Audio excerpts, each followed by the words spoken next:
This is a XV25 stealth battlesuit, and this is what we're going to be painting today. It's from the Xeno Race Tau Empire. And, yeah, so far they are my favorite race. I haven't had much else to really play. You know, one army at a time, but, you know, let's get to work. Alright, so what we're going to do here first is start. We have our base.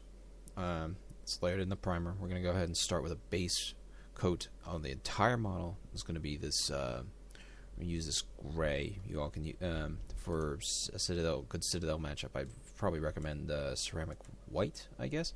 Yeah, no, ceramic white and Celestia gray, whichever. And we're going to paint the entire model this way. I understand that you can easily just avoid painting the entire model, and especially you guys using the Citadel paints, I recommend probably not doing this. But this is actually to make sure that the dark, very, very, very, very, very, very dark purples that I mix together are going to stand out more as a, purple, less of a black. But yeah, what I recommend doing is focusing on one object at a time. Just for that's not just from experience that I say this, but the idea is that when you overlay on top of acrylics, you just end up with this black, just gunky mess, especially with the paints I was using.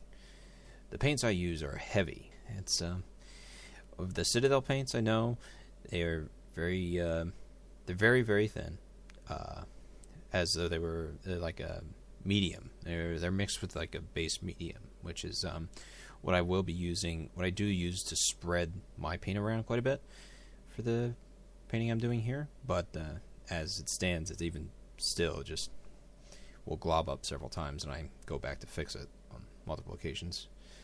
You're gonna need probably 2 layers for Citadel paint.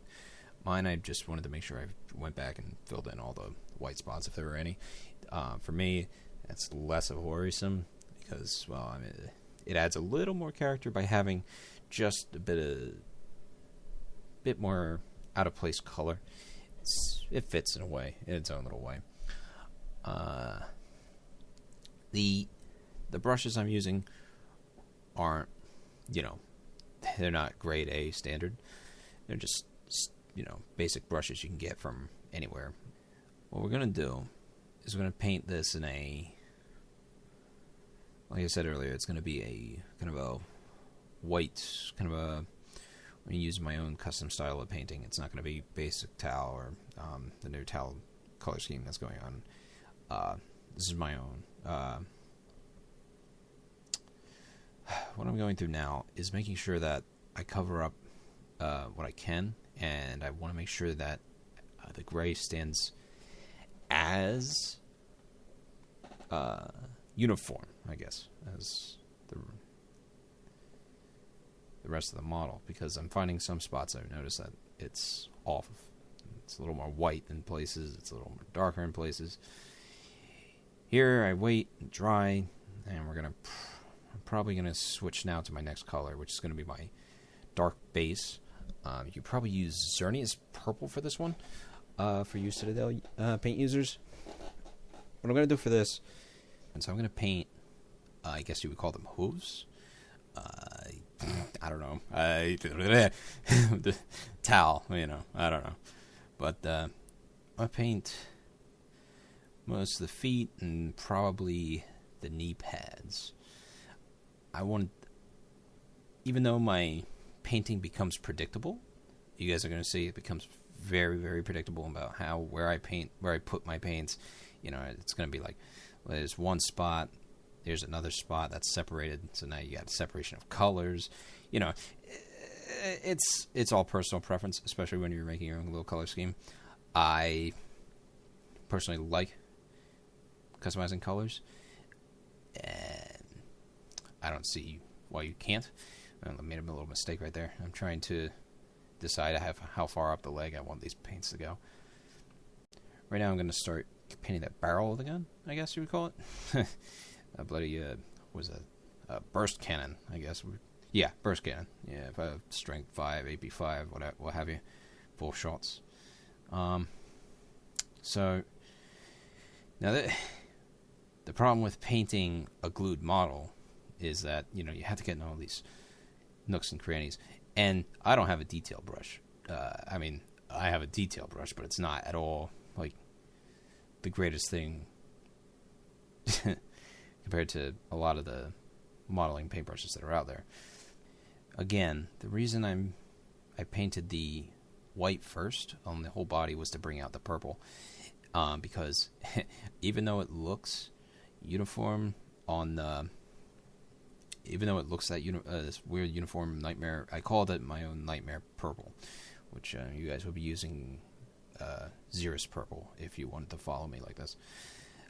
I realized how dark it was when I mixed it, and the only way I could get that out is if, besides the base primer that I put it down in, that I had to make sure that when I used enough I had to use enough medium, and I had to use enough water wherever possible. You can't overdo on the water, and the medium is there not to, reduce, not to lighten up paint by any means. It helps spread it for me. So right now, this is what it looks like. There's some areas that have been overflowed a little with the darker purple. We're going to start with my lighter purple, which you guys, if you follow me, will be using Gene Steel purple. Would be the best layer paint. Both the Gene Steel and Xeris purple are both layer paints. The Ceramite white and Celestra gray, whichever you choose, those are base paints. I'm going to paint the gun here with the burst cannon. This whole purple. I was debating on whether or not to make a little pattern on it based on how the lines worked, so you can see how the model was separated when I put it together. We're gonna paint the entire legs the same purple. Pretty much just layer it over any darker areas that may have actually pulled out of the lower portions of the body and or from the knee pads. Now remember, even though some of the paint is spreading onto the open areas and such, it's okay.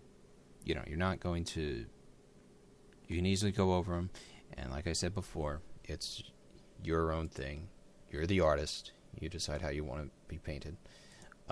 Later on, you're going to see what the heck craziness I got into, which I can't wait, because I have some more projects up in mind I really want to get started with.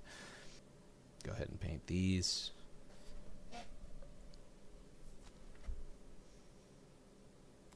I love the separation of color on his backpack. Jetpack, I guess, is what we want to call it. Yeah, it's very obvious. I put a dot on his helmet to represent where I might paint, but actually later on you see that I actually forgo that because I think the white just works. So right now I'm just touching up because we're all finished with the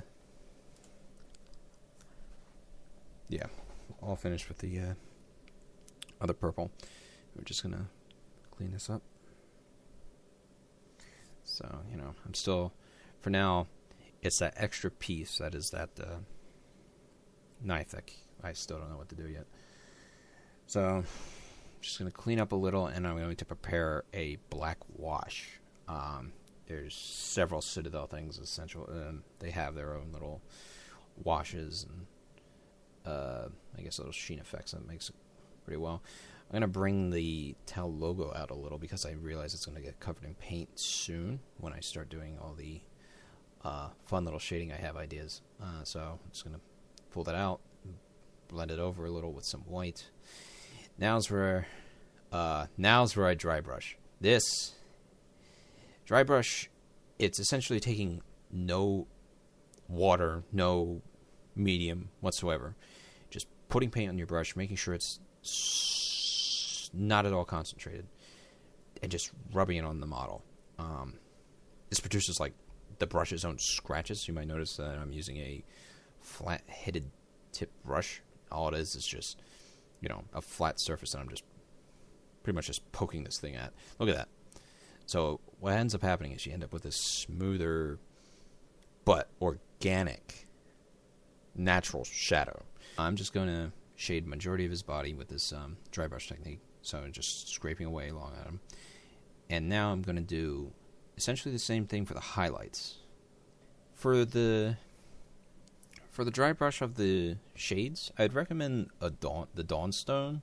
They quoted that as like dry in the Citadel paints. I don't know how thin the dries are and stuff like that. And right now what I'm using for the highlights is a Lucius Lilac. Would be the thing you guys would be using. Now I'm going to go ahead and notice what I did was every place there's a rift, like a little edge, I just put my brush against it and stroked up or down. This was to create the edge lining that I was looking for. I'm going to take some basic white, mix it with some of the quote-unquote Lucius Lilac. God forbid if I'm saying that wrong. And I'm just going to go to town on the highlights. This is I thought battle suit. It's mechanical in some way. The light's going to be reflecting off it in some form, some nonsense. Went a little overkill with the white, but I'm okay with that. I personally never really got that far into dry brushing, at least, and especially with all the shading and stuff that went down. So it was very nice to do that. For this, I'm just touching up the highlights a little, making them a little less standoffish. Toned them down a little. Brought some more whites out from the helmet that I did a little more overkill with the shading. I'm going to tidy up some areas. Make it look a little worn, but still, yeah.